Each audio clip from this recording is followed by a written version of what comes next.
చూడండి ఇక్కడ opening stock ఎక్కడ వస్తుంది, ట్రేడింగ్ అకౌంట్లో డెబిట్ సైడ్ వస్తుంది. పర్చేజెస్ ఇది ట్రేడింగ్ అకౌంట్లో డెబిట్ సైడ్ వస్తుంది.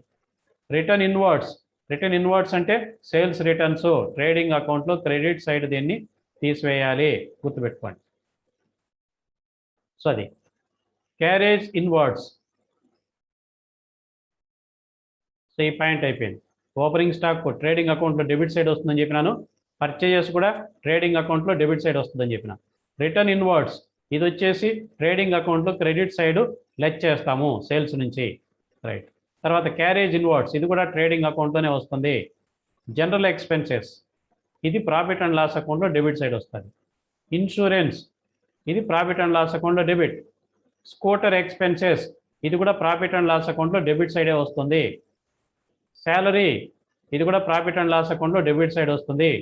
క్యాష్ ఇన్ హ్యాండ్ ఇది అసెట్, బ్యాలెన్స్ షీట్లో అసెట్ పక్క ఫస్ట్ రాస్తాము. సారీ,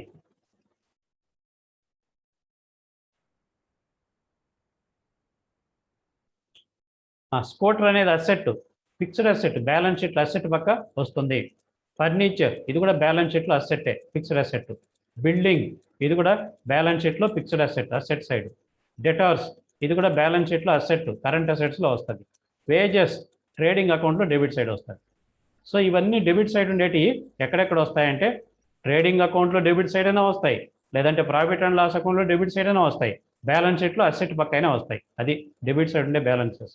ఇప్పుడు క్రెడిట్ సైడ్కి వద్దాం. ట్రయల్ బ్యాలెన్స్లో credit side.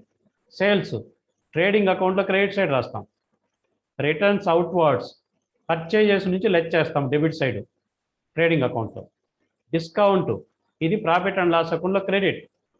Bank overdraft balance షీట్లో liability. Commission profit and loss అకౌంట్లో క్రెడిట్, ఇన్కమ్ అది.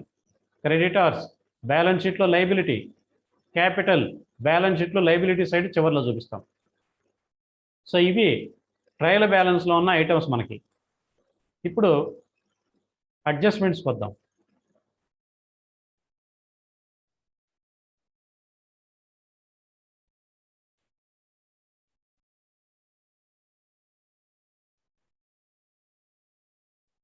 అడ్జస్ట్మెంట్స్లో ఏమేమి పాయింట్లు ఉన్నాయో చూడండి. ఒక 6 పాయింట్స్ ఏమో ఇచ్చాడు ఇక్కడ. వీటిల్లో ముఖ్యంగా అన్ఎక్స్పైర్డ్ ఇన్సూరెన్స్ 1000 ఇచ్చాడు. అన్ఎక్స్పైర్డ్ అంటే ప్రీపెయిడ్ ఇన్సూరెన్స్, గుర్తుపెట్టుకోండి. ఇన్సూరెన్స్ ఎంత ఇచ్చాడు అమౌంట్ మీకు, డెబిట్ సైడ్ ఇక్కడ 4000 ఉంచుడు, 4000. సో ఈ 4000లో నుంచి ఏం చేయాలంటే ప్రీపెయిడ్ ఇన్సూరెన్స్ను, దీన్నే ప్రీపెయిడ్ అని కూడా అంటారు, అన్ఎక్స్పైర్డ్ లేదా ప్రీపెయిడ్. ఈ 1000ను లెస్ చేయాలా. ఇన్సూరెన్స్ ఎక్కడ వస్తుంది, ఇంతకుముందే చెప్పిన ప్రాఫిట్ అండ్ లాస్ అకౌంట్లో డెబిట్ సైడ్. ఇన్నర్ కాలంలో 4000 వేసి ఇన్సూరెన్స్ ఈ 1000 రూపీస్ను తీసివేస్తాము. తీస్తే 3000 బయట వేస్తాం. తర్వాత రెండోసారి ఎక్కడ చూపించాలి దీన్ని, బ్యాలెన్స్ షీట్లో అసెట్ పక్క చూపిస్తారు, ప్రీపెయిడ్ ఎక్స్పెన్సెస్ కింద. దీన్నే అన్ఎక్స్పైర్డ్ అన్న ప్రీపెయిడ్ అన్న రెండో ఒకటి. సరిపోయింది ఆ point. Next salary due but not paid అంటే అర్థం ఏంటంటే అవుట్ స్టాండింగ్ శాలరీ, దాని అర్థము అవుట్ స్టాండింగ్ శాలరీ. శాలరీ ఇక్కడ ఉంది, ఎంత ఉంది, 8800 ఉంది. ప్రాఫిట్ అండ్ లాస్ అకౌంట్లో డెబిట్ సైడ్ శాలరీ వస్తుంది. అవుట్ స్టాండింగ్ శాలరీని ఏం చేస్తాము, యాడ్ చేయాలి. 8800 ప్లస్ 1800 ఎంత వస్తుంది, 10600 అవుతుంది. అది ప్రాఫిట్ అండ్ లాస్ అకౌంట్లో డెబిట్ సైడ్ చూపిస్తాం. మరి రెండోసారి ఏం చేయాలి, దీన్ని 1800ను బ్యాలెన్స్ షీట్లో liability side outstanding expenses కింద దీన్ని చూపిస్తాము. అది salary due but not paid అన్న లేదా అవుట్ స్టాండింగ్ శాలరీ అన్న రెండు ఒకటే. వేజెస్ అవుట్ స్టాండింగ్ ఇది కూడా సేమ్ అంతే. Wages out standing 200. వేజెస్ ఎంత ఉన్నాయి మీకు, వేజెస్ 1200 ఉన్నాయి. ఇక్కడ ఉన్నాయి చూడండి, 1200 ఉన్నాయి. ట్రేడింగ్ అకౌంట్లో డెబిట్ సైడ్ వస్తుంది వేజెస్. ఈ వేజెస్ అవుట్ స్టాండింగ్ను యాడ్ చేస్తాం ఇన్నర్ కాలంలో వేసి. 1200 ప్లస్ 200 వేసి అవుటర్ కాలంలో 1400 వేస్తాం. రెండోసారి వేజెస్ అవుట్ స్టాండింగ్ ఎక్కడ చూపిస్తాము, బ్యాలెన్స్ షీట్లో liability side outstanding expenses అని 200 మాత్రం చూపిస్తాము. అది C point. Next interest on capital, ఇంతకుముందు వచ్చింది, ఇంతకుముందు లెక్కలో కూడా ఈ పాయింట్. ఇంట్రెస్ట్ ఆన్ క్యాపిటల్ అనేది ప్రాఫిట్ అండ్ లాస్ అకౌంట్లో డెబిట్ సైడ్ రాస్తాము. దేని మీద క్యాలిక్యులేట్ చేస్తారు, క్యాపిటల్ ఇచ్చాడు చూడండి ఇక్కడ. క్యాపిటల్ 50,000 ఇచ్చాడు. ఈ 50,000 మీద మనం 5% క్యాలిక్యులేట్ చేస్తాం. ఎంత వస్తుంది, 2500 వస్తుంది.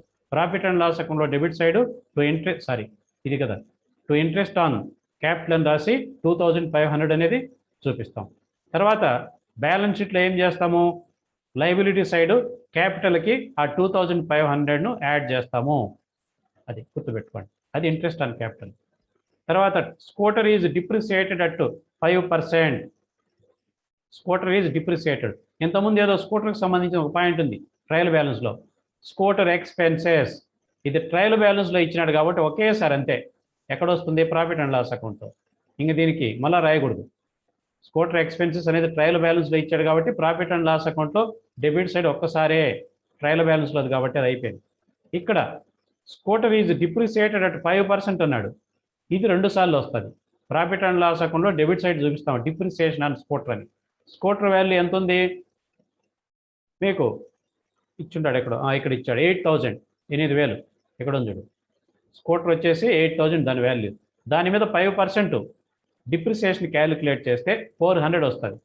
ఈ 400 ఎక్కడ చూపిస్తాము, ప్రాఫిట్ అండ్ లాస్ అకౌంట్లో debit side depreciation on scooter అని చెప్పి చూపిస్తాం. రెండోసారి ఏం చేస్తావు, అదే 400ను బ్యాలెన్స్ షీట్లో అసెట్ పక్క స్కూటర్ నుంచి తీసివేయాలి. 8000లో నుంచి 400 తీసేస్తే 7600 వస్తుంది. అది స్కూటర్ పాయింట్ అయిపోయింది. Next furniture is depreciated at 10%. ఇది ఫర్నిచర్ వాల్యూ ఎంత ఉంది ఇక్కడ మనకు 5200. దీని మీద 10% క్యాలిక్యులేట్ చేయాలి డిప్రిసియేషను. డిప్రిసియేషన్ అండ్ ఫర్నిచర్ అని వేసి 5200 మీద 10% అంటే 520 వస్తుంది.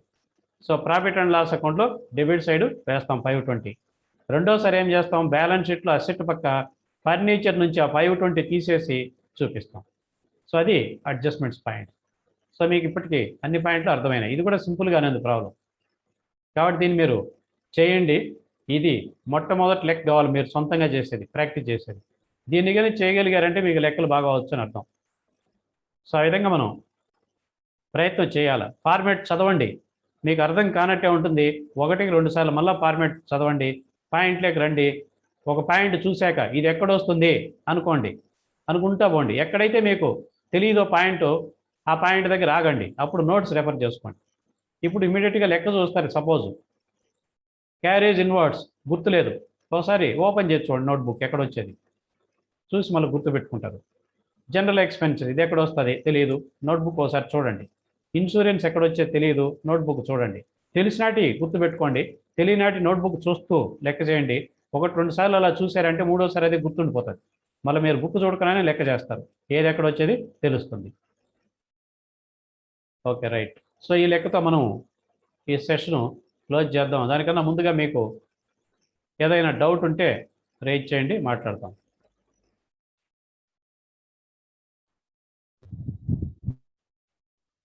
దీనిలో ఏమైనా డౌట్ ఉందే అడగండి.